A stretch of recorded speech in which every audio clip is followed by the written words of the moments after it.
अस्सलाम वालेकुम क्लास बच्चों। लास्ट लेक्चर में हमने एंड किया था बेरियम एनीमा से पहले और बेरियम एनीमा से पहले जो हमने प्रोसीजर्स देखे हैं वो कौन कौन से हैं। Barium swallow, barium meal follow through, और बेरियम मील फॉलो थ्रू के अलावा जो हम प्रोसीजर्स जो बहुत कम किए जाते हैं हम फ्लोरोस्कोपिक सेटअप में स्मॉल बाउल के लिए वो देखे, जैसे कि इंटेरेक्लाइसिस या निमोक्लोन वगैरह।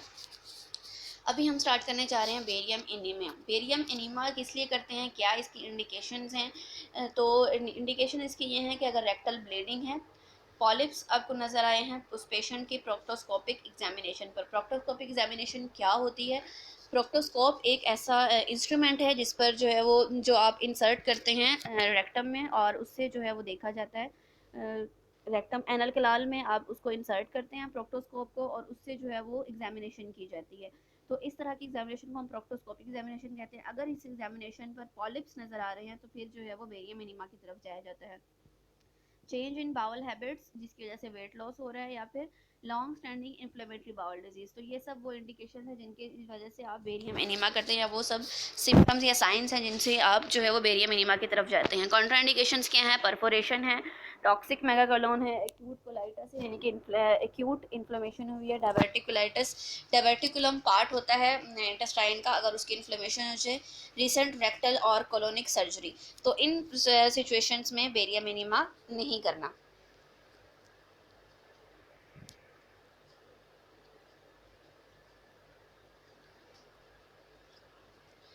प्री रेक्विजिट का मतलब क्या प्रिपरेशन करनी है? एडिक्वेट बाउल प्रिपरेशन होनी चाहिए 12 आवर्स तक। नेल बाय माउथ, एनबीएम का मतलब है नेल बाय माउथ, मतलब ऑरली कुछ भी नहीं ले सकता पेशेंट। लो रेजिड्यू डाइट दे सकते हैं फॉर प्रीवियस 2 डेज, यानी कि बेरियम एनीमा जब करना है उससे 2 दिन पहले तक 2 दिन पहले से ही लो रेजिड्यू डाइट देना स्टार्ट कर देनी है, और 12 घंटे पहले पेशेंट को कुछ भी नहीं देना bye mouth. Plenty of fluids hourly on previous day, एक दिन पहले जो है वो ज़्यादा से ज़्यादा उसको हाइड्रेशन में रखना है। ऑरल लैक्सेटिव्स देने हैं। लैक्सेटिव से ये होता है कि बाउल क्लियर हो जाती है और गैसी शेडोज वगैरह इस तरह से नहीं आते। Soap water enema previous night, barium enema से पहले जो है वो ये कुछ सेटअप्स में जो है वो प्रेफर किया जाता है और कुछ सेटअप्स में नहीं किया जाता, कि बेरियम एनीमा से पहले जो आपकी प्रीवियस नाइट है पेशेंट उसमें सोप वाटर एनीमा ले, यानी कि अपनी बावल को सोप वाटर से क्लियर करें, या फिर प्लेन और सोप वाटर के बाद रात के टाइमिंग में, नाइट टाइमिंग में सोप वाटर एनीमा हो, और जिस दिन जो बेरियम एनीमा होना उस दिन मॉर्निंग में जो है वो प्लेन वाटर एनीमा हो। लेकिन ये कुछ सेटर्स में प्रेफर किया जाता है, कुछ में नहीं, क्योंकि बहुत टाइम कंज्यूमिंग जो है वो प्रोसेस है। उसके बाद मेथड्स में आपको हर मेथड में यहाँ पर बेरियम स्टडीज़ में सिंगल कंट्रास्ट और डबल कंट्रास्ट, ये दोनों ऑप्शंस आपको नजर आएंगी। जो डबल कंट्रास्ट है वो बेसिकली हम करते हैं म्यूकोजल पैटर्न्स के लिए। जब भी आप डबल कंट्रास्ट करेंगे तो वो म्यूकोजल पैटर्न्स के लिए करेंगे, यानी कि जो जैसे गैस्ट्रिक म्यूकोजा है, या स्मॉल बाउल का म्यूकोजा, या फिर लार्ज बाउल का म्यूकोजा, इन सब के म्यूकोजल पैटर्न के लिए आप जो है वो डबल कंट्रास्ट करते हैं। बाकी जो ल्यूमन के लिए जो है वो सिंगल कंट्रास्ट किया जाता है। तो मोस्टली अब जो है वो सिंगल कंट्रास्ट से ही हम म्यूकोज़ा, और क्योंकि हमारी जो इमेज क्वालिटी है वो इतनी अच्छी हो गई है, वक्त के साथ साथ डिजिटल इमेजिंग आ गई है, तो इससे हम क्या करते हैं, हम सिंगल कंट्रास्ट से ही म्यूकोज़ा और ल्यूमन दोनों की स्टडी कर लेते हैं मोस्टली। सिंगल कंट्रास्ट किस लिए किया जाता है? Localisation of obstructing colonic lesion, किसी वजह से, किसी लेयन की वजह से ऑब्स्ट्रक्शन है। और बच्चों में जो है वो, since it is usually not necessary to demonstrate mucosal pattern, बच्चों में हम सिंगल कंट्रास्ट कर लेते हैं क्योंकि उसमें म्यूकोजा के इतने इश्यूज नहीं होते, या म्यूकोजल पैटर्न हमें इतने सिग्निफिकेंट नहीं होते देखने के लिए। Reduction of an intussusception, intussusception क्या होती है? इंटरसेप्शन आपके पास ये है कि कोई बावल लूप है और वो साथ वाले अपने लूप के एक दूसरे के अंदर अगर जो है वो चले जाएं, तो इस तरह की सिचुएशन को हम कहते हैं इंटरसेप्शन। तो इंटरसेप्शन को रिड्यूस करने के लिए जो है वो हम बेरियम एनीमा कर सकते हैं। ये थेराप्यूटिक उसमें आ जाता है, अब फेज में थेराप्यूटिक स्टेज में आ जाता है। तो डबल कंट्रास्ट स्टडी की अगर टेक्निक हम देखें तो प्रॉन पोजीशन में होगा पेशेंट, और लेफ्ट साइड उसकी डाउन होगी, ओब्लिक एयर इंट्रोड्यूस करेंगे प्रॉन पोजीशन में, frontal view in prone position followed by left lateral और लेटरल व्यू।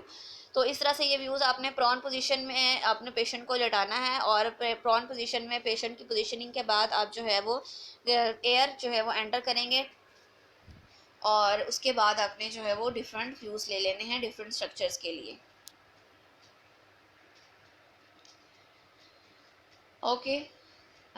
जो सिंगल आपकी जो है वो कंट्रास्ट स्टडी है उसमें क्या होता है कि पेशेंट जो है वो लेफ्ट लेटरल पोजीशन में होगा, कैथेटर इंसर्ट किया जाएगा रेक्टम में, और आईवी इंजेक्शन साथ बस्कोपान का कुछ देते हैं कुछ नहीं देते, इससे जो है वो रिलैक्स हो जाती है बाउल। बेरियम इन्फ्यूज़ किया जाएगा कैथेटर के थ्रू और up to splenic flexure in the left lateral position. Left lateral position में आपने पेशेंट को लेटाया था और इसी पोजीशन में कैथेटर जो है वो इंट्रोड्यूस किया रेक्टम में, और उस कैथेटर के थ्रू बेरियम इंट्रोड्यूस किया। और ये बेरियम आपने तब तक इंट्रोड्यूस करना है जब तक कि बेरियम आपको स्प्लीनिक फ्लेक्चर तक जाता हुआ नज़र ना आ जाए। जब ये स्प्लीनिक फ्लेक्चर तक पहुंच जाए, यानी कि स्प्लीनिक जो आपका, यानी कि ये जो आपके कॉलोन होती है उसके आपके पास डिफरेंट फ्लेक्चर होते हैं, एक हिपैटिक फ्लेक्चर होता है और एक आपका स्प्लीनिक फ्लेक्चर होता है। तो स्प्लीनिक फ्लेक्चर तक जब ये पहुंच जाए तो आपने पेशेंट को जो है वो प्रॉन पोजीशन में कर देना है, और फिर आपने जो कंट्रास्ट रन करना है, और जब तक ये हिपैटिक फ्लेक्चर तक ना पहुंच जाए, और जब ये हिपैटिक फ्लेक्चर तक पहुंच जाएगा तो आपने इसको फिर स्टॉप कर देना है। The patient rolls on to their right and quickly on to their back, और फिर आपने पेशेंट को क्विकली रोल करवाना है ताकि प्रॉपरली जो है इसकी कोटिंग हो जाए बेरियम की। Catheter tube is occluded and air is gently pumped into the bowel to produce the double contrast effect। अगर तो सिंगल कंट्रास्ट करना है तो फिर यहाँ तक ठीक है, और अगर डबल कंट्रास्ट करना है तो फिर आपने इस कैथेटर के थ्रू फिर आपने जेंटली एयर को पंप करना है ताकि डबल कंट्रास्ट जो है वो स्टडी आपके पास आ सके। ये आपने स्पॉट रेडियोग्राफ जो है वो इस तरह से लेने हैं। प्रॉन पोजीशन में रेक्टम नजर आएगी, लेफ्ट लेटरल में रेक्टम नजर आ रही है, लेफ्ट पोस्टीरियर ओब्लिक में सिग्मोइड कोलोन, सुपाइन में जो है वो रेक्टम और सीकम नजर आ रही है, अपराइट जो पोजीशन में हिपैटिक और स्प्लीनिक फ्लेक्शन नजर आ रहे हैं, सुपाइन पोजीशन में जो है वो ऑल रिमेनिंग कोलोनिक सेगमेंट्स जो है वो नजर आ जाएंगे। इस तरह से डिफरेंट पोजीशंस में आपने डिफरेंट जो है वो स्पॉट फिल्म्स ले लेनी है जिससे आपको जो है वो नजर आएगा। बेरियम एनीमा की अगर आपने जो है वो एनिमेशन देखना चाहें किस तरह से जो बेरियम एनीमा प्रोसीजर किया जाता है, तो ये आपको यहाँ पर लिंक मैं प्रोवाइड कर रही हूँ। इस लिंक पर इस लिंक को जब आप जो है वो कॉपी करने यूट्यूब से जब तो आप इजीली जो है बेरियम एनीमा को समझ सकते हैं कि किस तरह से बेरियम एनीमा परफॉर्म किया जाता है। नेक्स्ट जो हमारे पास जो प्रोसीजर है दैट इज़ फिस्टुलोग्राम, या फिर आप इसको साइनोग्राम भी कहते हैं। फिस्टुलोग्राम क्या है? Fistulogram uses a form of real time X-ray called fluoroscopy, जिस फ्लोरोस्कोपी में हम ये फिस्टुलोग्राम करते हैं, and a barium based contrast material, barium हम इसमें यूज करेंगे to produce images of an abnormal passage within the body called a fistula. अब फिस्टुला क्या होता है? फिस्टुला कोई किसी भी दो कैविटीज़ के दरमियान में एबनॉर्मल कनेक्शन है तो जिसको हम फिस्टुला कहते हैं। या फिर साइनोग्राम क्या है? साइनस जो है वो एबनॉर्मल ओपनिंग है। तो इस तरह से हम अगर हम फिस्टुला की करें तो उसको हम फिस्टुलोग्राम कहेंगे, और अगर हम किसी साइनस को देख रहे हैं तो उसको हम साइनोग्राम कहेंगे।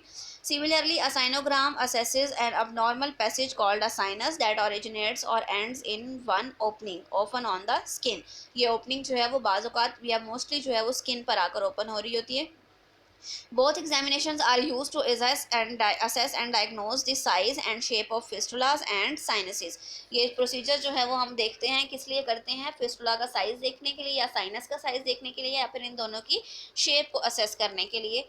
तो ये इसकी क्या प्रोसीजर है, क्या टेक्निक है इसकी, वो इस तरह से है। Fistula usually involve hollow organs like intestine, bladder, urethra and vagina. They often form as a result of infection or inflammation related to surgery, injury or radiation therapy। यहाँ पर आपको ये बताया जा रहा है कि फिस्टुलास नॉर्मली किन ऑर्गन्स में होते हैं? इंटेस्टाइन, ब्लैडर, यूरेथ्रा, वेजाइना वगैरह जैसे होलो ऑर्गन्स में होते हैं। और ये किस वजह से होते हैं? किसी रेडिएशन थेरेपी, इंजरी या सर्जरी की वजह से जो इन्फेक्शन या इन्फ्लेमेशन हो जाए तो उसकी कॉम्प्लिकेशंस में फिस्टुलास बन जाते हैं। They may also be related to inflammatory bowel condition such as Crohn disease and ulcerative colitis. तो fistulograms are used to assess many types of fistulas including those that form between. तो different fistulas को देखने के लिए आप जो है फिस्टुलोग्राम कर सकते हैं। जो मोस्टली फिस्टुलास हैं वो कहाँ पर बन रहे होते हैं? इंटेस्टाइनल लूप्स के दरमियान में, एनल कैनाल और स्किन के दरमियान में, विजाइना और another body part such as colon, rectum, small intestine या फिर ब्लैडर के दरमियान में। Fistulograms may also be used to assess abscess collection, post drainage, and to determine whether there is persistent communication from the collection to any surrounding structures। ये फिस्टुलोग्राम आप तब भी करते हैं जब आपने फिस्टुला में होता ये है कि मोस्टली पस बन जाती है, क्योंकि इन्फेक्शन की वजह से बन रहा है, तो इन्फेक्शन से इन्फ्लेमेशन से पस फॉर्मेशन हो जाती है। तो अगर आपने पस ड्रेनेज की है, किसी फिजिशियन या किसी डॉक्टर ने जो है वो पस ड्रेनेज कर दिया है, तो अब कोई एक्स्ट्रा पस रह तो नहीं गई, कोई रिमेनिंग कलेक्शन तो नहीं है, तो उस चीज़ को देखने के लिए भी फिस्टुलोग्राम किया जा सकता है। Additionally, fistulograms are used to assess deliberately created fistulas in people receiving kidney dialysis. अच्छा, deliberately created fistulas का मतलब ये है कि जो खुद से बनाए गए fistulas हों. ये किन पेशेंट्स में बनाए जाते हैं? जो किडनी डायलिसिस के पेशेंट्स मोस्टली होते हैं उनमें खुद से जो है वो fistulas बनाए जाते हैं. इस तरह के कनेक्शंस बनाए जाते हैं कि वो अगर एक तरह से जो है प्रॉपरली काम नहीं हो रहा, नॉर्मल जो वे था, तो हम डिफरेंट जो है वो एक पाथवे बना देते हैं और उस तरह से काम चला लेते हैं पेशेंट का. Repeated dialysis can cause scarring and damage to the vein, and veins exposed to arterial pressure and turbulent blood flow can become narrow due to thickening of blood vessel. A fistulogram is needed to assess the problem with the dialysis assess. These procedures are known as fistula या graft declotting and interventions. अब जो kidney dialysis के patients होते हैं उनमें बहुत सारी complications हो सकती हैं, तो उन कॉम्प्लिकेशंस को असेस करने के लिए हम फिस्टुला डेलिबरेटली क्रिएट कर देते हैं और इस प्रोसेस को हम फिस्टुला कहते हैं या फिर ग्राफ्ट डेक्लोटिंग एंड इंटरवेंशन कहते हैं. फिस्टुला की तो आपने इंट्रोडक्शन देख लिया. अब साइनसिस क्या है? Sinuses can occur throughout the body and may be related to infection और इंजरी. फिस्टुला ही की तरह ये भी इन्फेक्शन या इंजरी के जैसे हो सकते हैं. सिम्टम्स इसमें क्या हो सकती हैं? सिम्टम्स माइल्ड से लेकर सीवियर तक हो सकती हैं. माइल्ड सिम्टम में क्या है? जैसे कि डिस्चार्ज हो of clear fluid from the skin. Sinuses आपने याद रखना है हमेशा, मोस्टली जो है वो जो एबनॉर्मल ओपनिंग्स होती हैं वो स्किन पर आकर ओपन होती हैं और फिर स्किन से क्लियर फ्लूइड या फिर इस तरह का डिस्चार्ज हो रहा होता है या फिर सीरियस डिस्चार्ज, और अगर एब्सेस वगैरह बन जाए तो फिर पस डिस्चार्ज भी हो सकता है. A sinogram can show the extent of problem and help develop a plan for future care. तो जब आप साइनोग्राम करते हैं तो उससे ये आइडिया हो जाता है कि ये जो ओपनिंग है ये अंदर कहाँ तक जा रही है. तो जब आपको आइडिया हो जाएगा कि ओपनिंग कहाँ तक जा रही है तो ऑफकोर्स उसका फ्यूचर प्लान में या फिर उसके जो ट्रीटमेंट प्लान है उसमें आसानी हो जाती है. क्या प्रिपरेशन है फिस्टुलोग्राम की या साइनोग्राम की? Refrain from eating for 6 hours before the procedure. Patient को 6 घंटे तक आपने जो है भूखा रखना है. पेशेंट में you will drink small amounts of clear fluid with medications up to 2 hours before the procedure. लेकिन 2 घंटे पहले तक वो अपनी मर्जी से जो है वो पानी शनी जो है वो पी सकता है, अगर उसकी कोई मेडिकेशन है तो वो भी ले सकता है. प्रोसीजर क्या है? The area around the fistula और साइनस. या फिस्टुला कर रहे हैं या साइनोग्राम, जो भी आप कर रहे हैं, फिस्टुला या साइनस के इर्द गिर्द का एरिया आपने क्लियर करना है. Is cleaned with antiseptic solution. Occasionally a local anaesthetic is injected. बाजू का जो है वो लोकल एनेस्थीसिया देना पड़ जाता है अगर पेशेंट बहुत ज़्यादा जो है वो सेंसिटिव है या बहुत ज़्यादा डरा हुआ पेशेंट है कि वो इस प्रोसीजर को बियर करने में उसको डिफ़िकल्टी हो रही है, तो फिर हम लोकल एनेस्थीसिया दे सकते हैं. X-ray equipment is use to guide the catheter. वहाँ से फिस्टुला है या साइनस है जो भी है वहाँ से आपने कैथेटर को एंटर करना है और वहाँ से आपने कैथेटर को गाइड करना है. एक्सरे साथ साथ जो है वो एक्सरे मॉनिटरिंग करते जाना है. ठीक हो गया. यूजिंग अ नीडल और गाइड वायर. नीडल और गाइड वायर के थ्रू आपने जो है वो कैथेटर को वहाँ से गाइड करना है और एंटर करवाना है. When the catheter is in the correct place, जब कैथेटर जो है वो सही अपनी पोजीशन पर पहुंच जाए, the contrast material is injected through the catheter and X-ray images are taken. When all the X-rays have been taken, the catheter is removed. तो ये जो है वो इसका सिंपल प्रोसीजर था फिस्टुलोग्राम का और साइनोग्राम का. जब आपने कैथेटर सही पोजीशन में पहुंचा दिया तो वह आपने जो है वो क्या करना है, वहाँ से कैथेटर से कंट्रास्ट इंजेक्ट करना है और फिर डिफरेंट पोजीशंस में उसको आइडेंटिफाई करते हुए फिस्टुला को और साइनस को उसके इमेजेस ले लेने हैं और फिर कंट्रास्ट जो कैथेटर है उसको रिमूव कर देना है.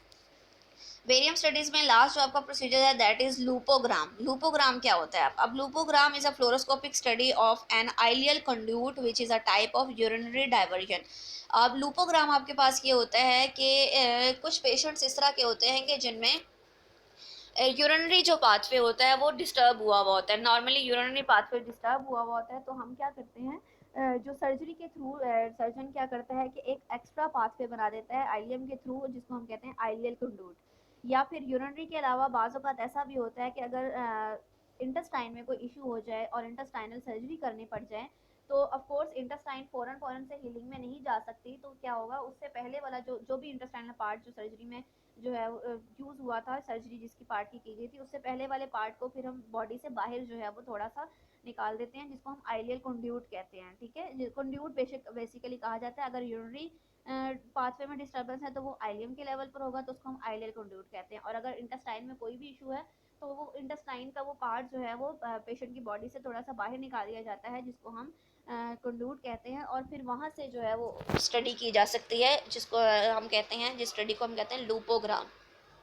This procedure is also known as ileal conduitogram, ileal lupography और ileosto-ureterography। ठीक है, ये आइलियम को जो है वो यूरेटर के साथ अटैच कर दिया जाता है और यूरेटर से जो यूरिन है वो ब्लैडर में जाने के बजाय वो आइलियम से और आइलियम के थ्रू बॉडी से बाहर आ जाता है और वहाँ पर जो है वो एक बैग लगाया हुआ होता है, जैसे मैं अभी आपको दिखा देती हूँ, जैसे ये आपको दिखाया गया है।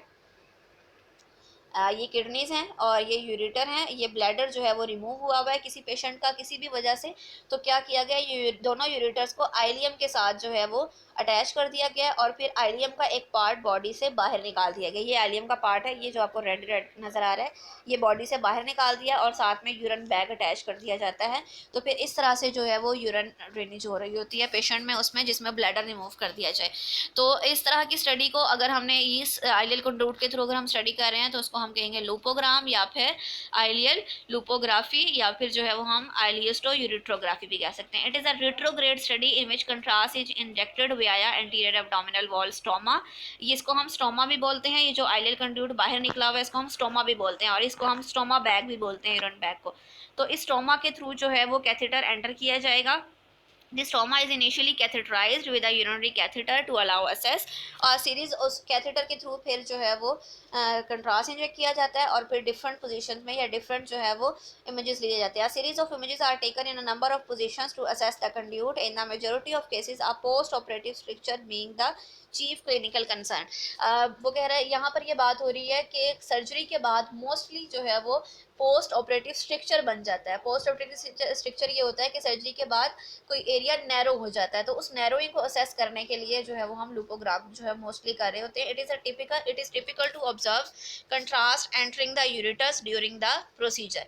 और ये लाजमी देखना होता है कि जैसे आप स्टोमा में जो है वो कैथेटर एंटर कर रहे हैं, कैथेटराइज कर रहे हैं स्टोमा को और वहाँ से कंट्रास्ट जब इंजेक्ट करें तो कंट्रास्ट आपको यूरेटर्स में जाता हुआ फिर एंड पर नज़र आना चाहिए। अगर वो यूरेटर्स में जा रहा है तो इसका मतलब आपने प्रॉपरली जो है वो स्टडी कंप्लीट कर ली। तो बच्चों ये थी आपकी बेरियम स्टडीज जिसमें हमने barium swallow, barium meal follow through, small bowel के डिफरेंट प्रोसीजर्स किए, फिर बेरियम एनीमा और उसके बाद फिस्टुलोग्राम, साइनोग्राम और लूपोग्राम देखा। तो बेरियम स्टडीज जो हमारी कंप्लीट हो गई हैं अल्हम्दुलिल्लाह। और नेक्स्ट लेक्चर में हम इंशाल्लाह जो है वो कोई और नेक्स्ट जो है वो हम जो है वो सिस्टम स्टार्ट करेंगे। जैसे अभी हमने गैस्ट्रोइंटेस्टाइनल सिस्टम देखा है तो नेक्स्ट लेक्चर में हम इंशाल्लाह कोई और सिस्टम देखेंगे और उसको जो है वो किस तरह से फ्लोरोस्कोपी के अंडर हम एग्जामिन कर सकते हैं या स्टडी कर सकते हैं, तो वो इंशाल्लाह देखेंगे। अभी के लिए अल्लाह हाफिज़।